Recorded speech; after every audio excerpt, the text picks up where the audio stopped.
Bonjour à toutes et à tous, c'est Philippe Guillouard de Trek Eco Survie Aventure. Aujourd'hui, je vous emmène au Pic Saint-Loup. C'est un massif qu'on voit de loin quand on arrive par Gignac. Et de loin, on dirait presque un iceberg. J'ai envie d'aller tout en haut parce que comme on n'est pas très loin de la mer d'ici, j'ai vraiment envie de voir la mer d'une part, et puis j'ai envie de voir ce qui se passe là-haut. Alors c'est un massif apparemment dont les roches sont particulièrement dures, donc ça ne devrait pas poser de problème au niveau de l'escalade. Par contre, j'ai remarqué qu'au départ, il y avait beaucoup de végétaux, donc ça sera la partie peut-être la plus délicate.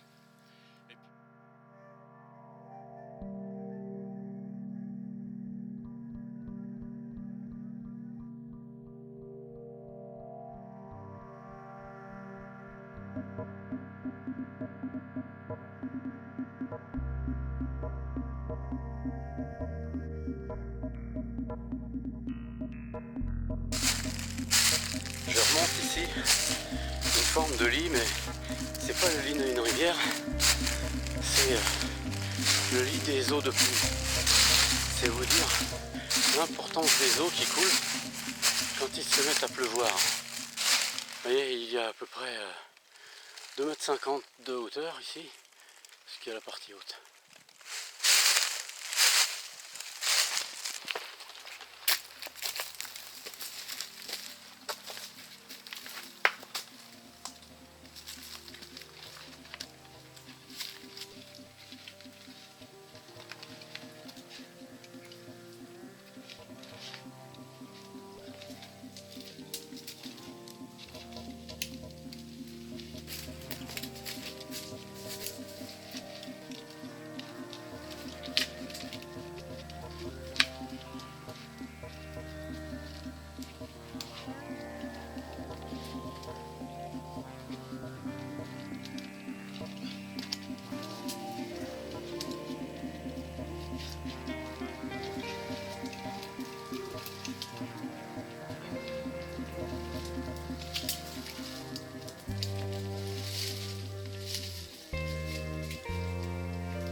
Ce qui est bien par contre, et ça c'est difficile à vous le montrer, ce sont les odeurs.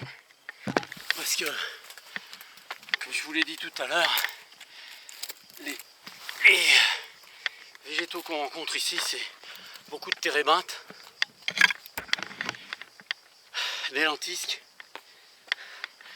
des arbousiers. Les arbousiers, on les repère quand il y a un grand nombre d'arbres. Je vais vous dire comment. C'est que les arbousiers ont des feuilles très très vertes. À la différence, par exemple, des chênes qui sont légèrement plus ternes. pour pouvoir continuer à accéder au bout de la crête que j'ai entamée.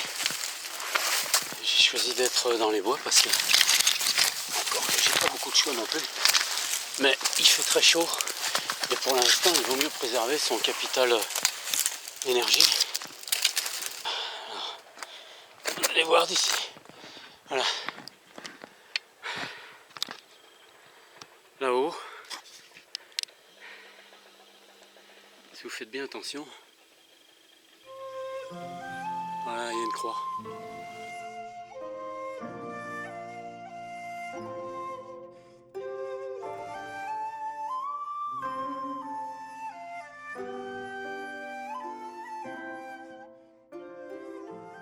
Alors nous sommes arrivés de par là, dans le creux qui est ici. On est arrivé par là.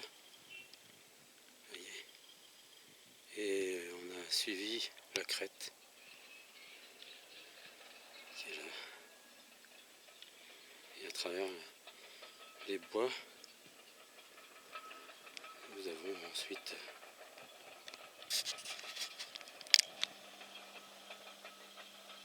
grimpé jusque nous. Alors, je me suis arrêté un peu là, histoire de me reposer quelques minutes. Quand il y a un peu de vent qui souffle, ça fait du bien. J'ai enlevé mes vêtements, je les ai mis à sécher en plein soleil, parce que je suis trempé. Là, je vais mettre celui-ci à sécher aussi. En même temps, je me laisse bercer par le panorama, qui déjà ici est fort agréable.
Donc on passe d'une veine rocheuse à une autre veine rocheuse à travers la végétation.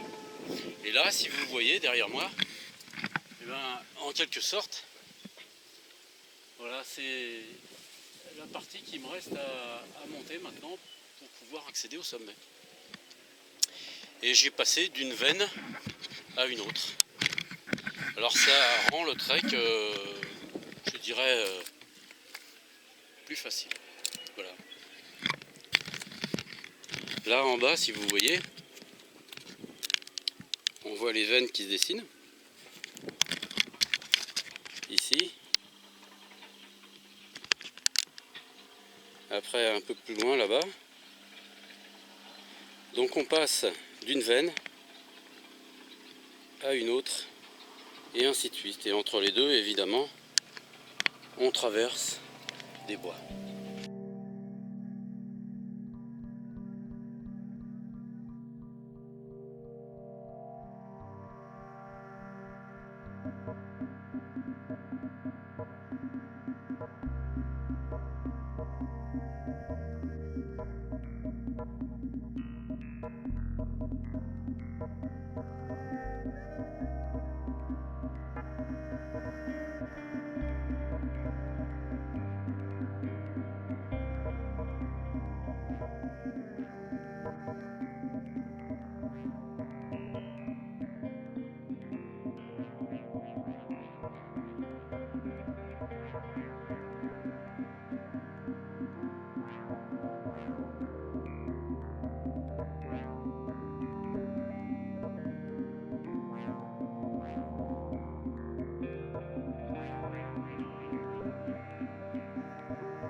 j'ai atteint finalement le sommet. Et je dois dire que de là-haut, bien que le ciel commence à être nuageux, le panorama reste assez merveilleux et très grand, très ouvert surtout. Il y a une petite chapelle un peu plus loin. Et à côté de la croix, une espèce de tour de guet.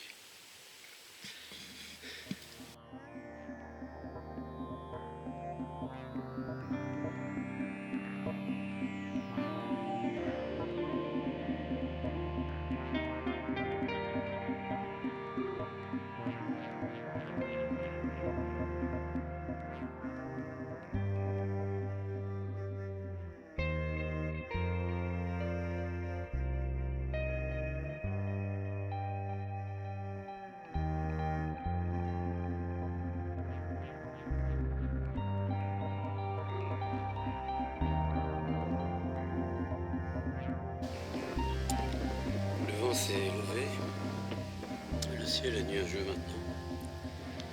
Et j'ai donc décidé de redescendre. C'est caillouteux. Ça descend, on va dire moyennement. On glisse. Il faut s'assurer là. Ah. Bon voilà, ça c'est une petite langue de pierre et c'est comme on l'a fait pour monter, et ben c'est ce que on va faire pour descendre, c'est-à-dire qu'on va suivre et on va passer de l'une à l'autre. Quand vous êtes dans un trek, que ce soit comme ici, dans des masses rocheuses ou dans la forêt, il y a deux sortes de chemins qu'on trouve. Les chemins animaliers, je vous en ai déjà montré, et souvent c'est ce que je suis quand il y a beaucoup de végétation, et il y a les écoulements d'eau. Les écoulements d'eau, c'est ce que je suis en train de suivre en ce moment, parce que la descente est très éprouvante, très éprouvante, et je dois avouer que la fatigue se fait un peu sentir. J'ai descendu le lit d'eau de pluie, et regardez ici, on voit le calcaire de l'eau de pluie qui s'est incrusté sur la roche et qui tombe ici un peu plus bas.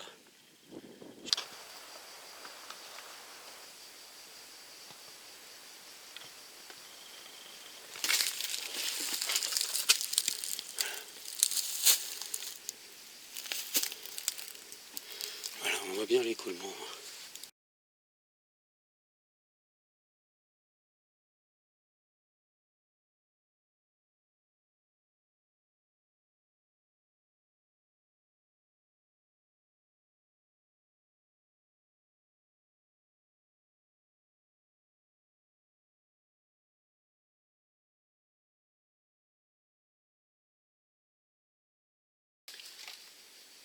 Eh ben, je ne sais pas si vous reconnaissez cet endroit, mais c'est où nous avons démarré le trek. C'est un hasard, et ben, tant mieux.